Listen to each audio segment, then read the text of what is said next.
What is going on, my beautiful LARPers and LARPettes? Today we're going to go over the Sauer P322. Now, I just want to let you guys know before I get too deep into this that I did purchase this firearm. SIG did not send this out to me. Now let's just get right into it, guys. When you purchase one of these, you get that typical plastic SIG case. You get 2 magazines. I'll get into the magazines towards the end of the video. You get this magazine loader, which I pretty much don't use. You get an extra trigger, which this one is curved. The one on the firearm itself is flat. I'll get into that later as well. And you also get this little barrel thread adapter here. I'll get into that right in a second, but that's pretty much what you get in the box when you get one. Now, starting at the barrel here, this is a threaded carbon steel barrel.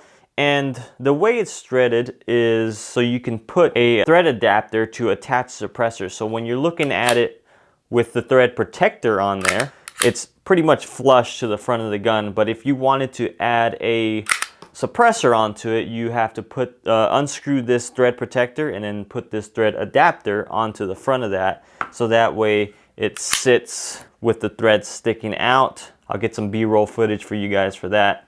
Now, I find it kind of odd that SIG didn't just make a one-piece threaded barrel that just sticks out the front and you just have a thread protector on there, so that way you can just take the protector off and put a suppressor on.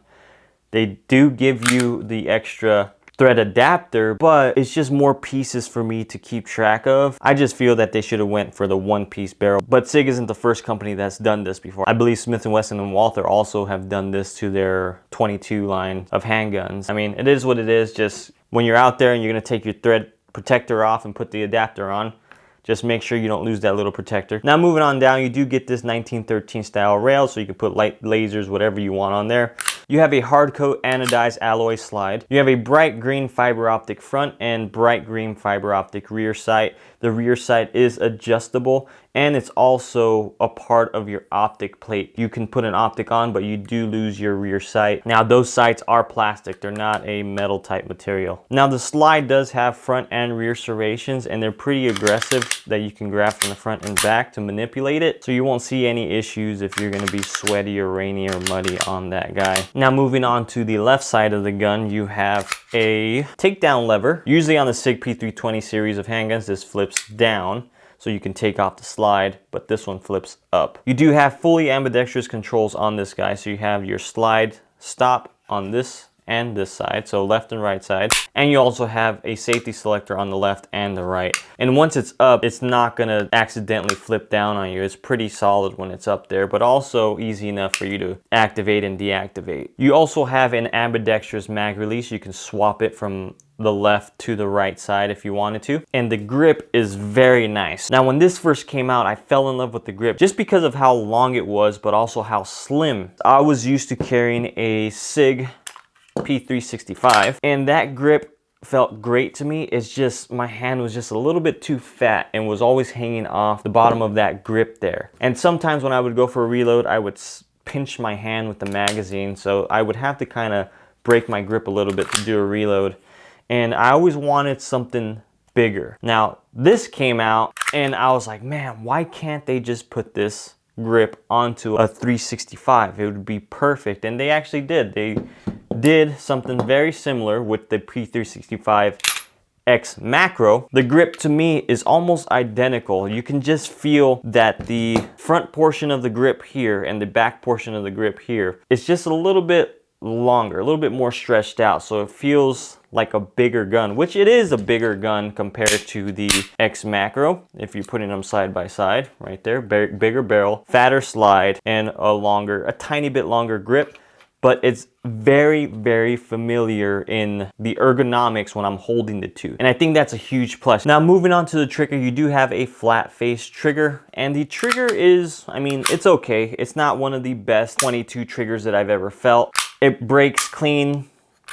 The reset is audible. Feels tiny, bit spongy. You can shoot it pretty fast, but just the length of pull is a little bit too far for my taste. You have all that travel up until you get to the wall before it breaks. I wish it was kind of sitting there from the get-go.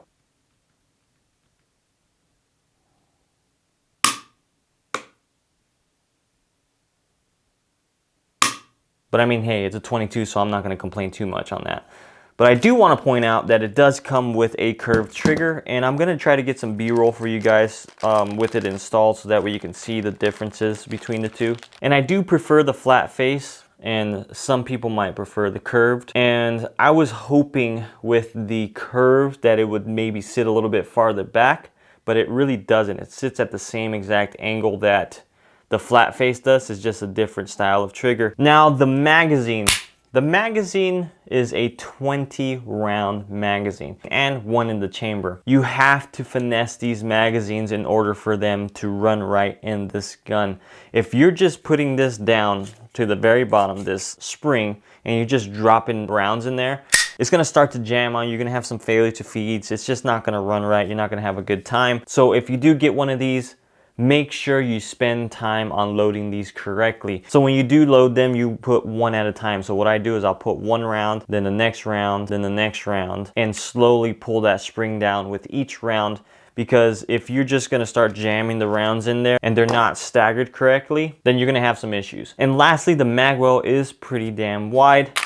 Super easy to reload. I wish that they went with the same magwell on the macro, just because this isn't as easy to reload as the P322, but I'm pretty sure they're gonna come out with some aftermarket magwells for this guy anyways. Now I went through that pretty damn fast, guys. I'd pull it apart for you, but again, YouTube doesn't allow gunsmithing and I don't want to get my channel flagged, but it's super simple to disassemble. It's super simple to take that rear optic plate off. I believe it's the RMSC footprint, so the same as the X Macro or your XL here.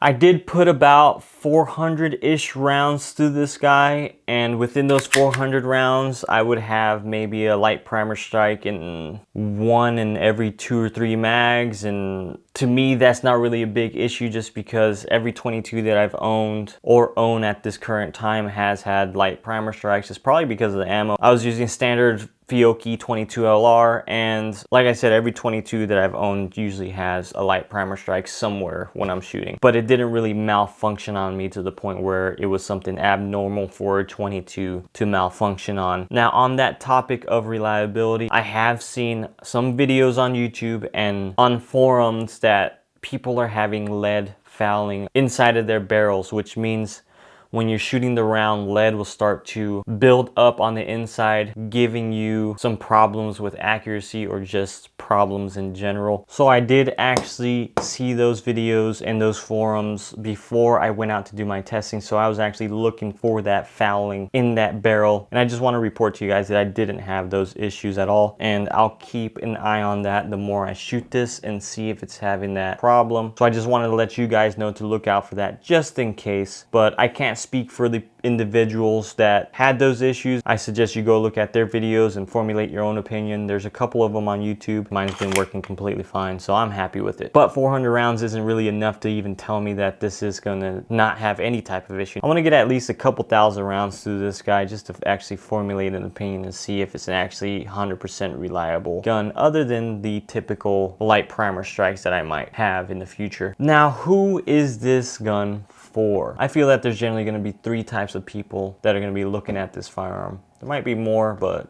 I feel like there's 3. The first is the person that's just getting into firearms. They don't know how to handle the firearms. They want to get something cheap. They want to go and get familiar with them. And they want to not have a hard recoiling gun. I mean, 9mm aren't hard to shoot, but there are people that just might be intimidated by that. And it's our job to educate them and teach them how to shoot those firearms. But those new shooters out there that are getting into it, I don't see a problem with you going out and buying something cheap like this and learning how to manipulate it. And it's cool that they have it set up very similar to the macro, other than the safety and the ambidextrous slide stops. Now, if you are a new shooter and you pick one of these up and you do want to go buy yourself a 9mm, look at the X Macro or even the SIG P320 style of gun, but the X Macro is probably going to be familiar for you if you're coming from shooting this gun. Now, the second individual that might be looking at this firearm is somebody that is coming from an X Macro or an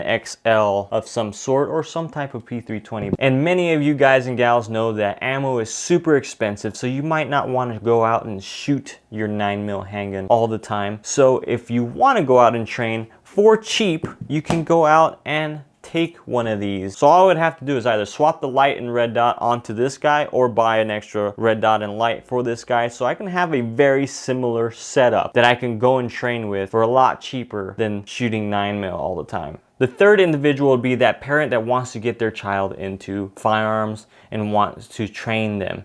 This is a very soft recoiling gun. I mean, every 22 out there is going to be a soft recoiling firearm, but I think this would be a great option for those kids out there with smaller hands. But yeah, guys, overall, it's a really nice little 22 in my opinion. As of now, it's worked fine. It's a cheap option to go train. It's a cheap option to teach your child or somebody that's getting new into firearms. So go ahead and check it out, but I don't want you just to formulate your opinion based off of my video. Go ahead and check out other videos that are out there. It's just to give you more information about the firearm and what I found or what I didn't like or what I did like. I don't really want to just get guns and try to sell you on it. I want you guys to formulate your own opinion on the firearm because this is your money. You're spending your hard-earned money, and I don't want to be the person that's going to tell you how to spend that money. So enough of my rambling. Hopefully you guys enjoyed the video. I do have a Taurus TX22, and I was thinking about maybe doing a little versus video between this and the TX22. So let me know in the comments below if you guys would like to see that video. But anyway, I hope you enjoyed the video on this 322. Thank you guys, I appreciate you all. Catch you in the next one.